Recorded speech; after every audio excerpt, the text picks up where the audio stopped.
it goes like this. You're finding ways and very much leaning into the worship pastor role as opposed to the worship leader role.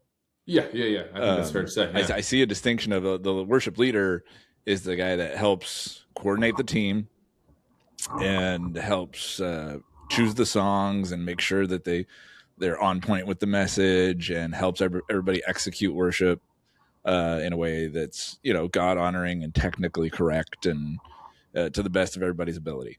Yeah. And then what a worship pastor does is he takes on some sort of shepherding role for his team. Yeah. Right. The volunteers that are coming in, not just like, hey, all right, we all practiced. Let's see how we did. It's Mike. How are the kids?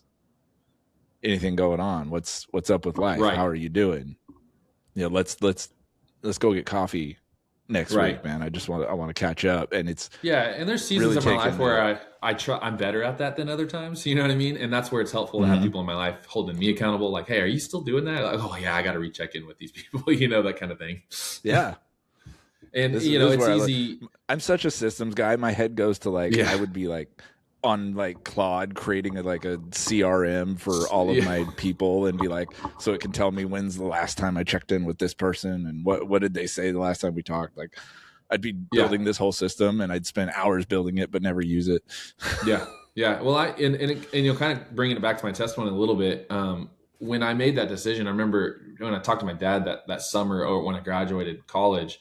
I remember thinking I just want to be around the church. I just want to be around people who love Jesus. That everywhere I've ever interviewed for a role, whether it was youth ministry or whether it was worship ministry, I find myself always answering some question they're asking. And I don't remember what, but I find myself always saying to some degree, there's part of me that doesn't care what the role is, but that I just serve the church. Yep. And so while my title here is, worship and creative arts pastor, obviously that's my title. I value that title. But I really just look at myself as a pastor. I really look that's my first calling is to pastor people. Anyone I come in contact with, and pastor involves obviously discipleship. And, again, I'm not saying I'm great at discipleship, but I look to try to be better at it and be more intentional about it because I think that's where the Christian life finds real depth to is in discipleship and in following Jesus and then having other people follow after you as you try to follow Jesus, Yeah. It's simple, but it's not easy if that makes any sense. I use that. I use that so much when I'm talking to people about different things, understanding the difference between simple and easy, right? Just because something's easy doesn't mean it's not complicated. But it's easy to do. But a lot of things are really hard to do, even though they're very simple. Yeah, right. They're not complex, but they're not easy. It's still difficult to do. Yeah.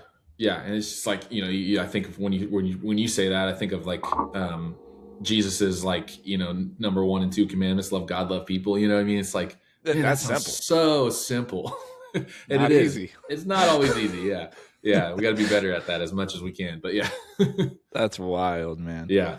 Dude, this was a blast. Thank you for doing this. I really appreciate you your reaching episode out. number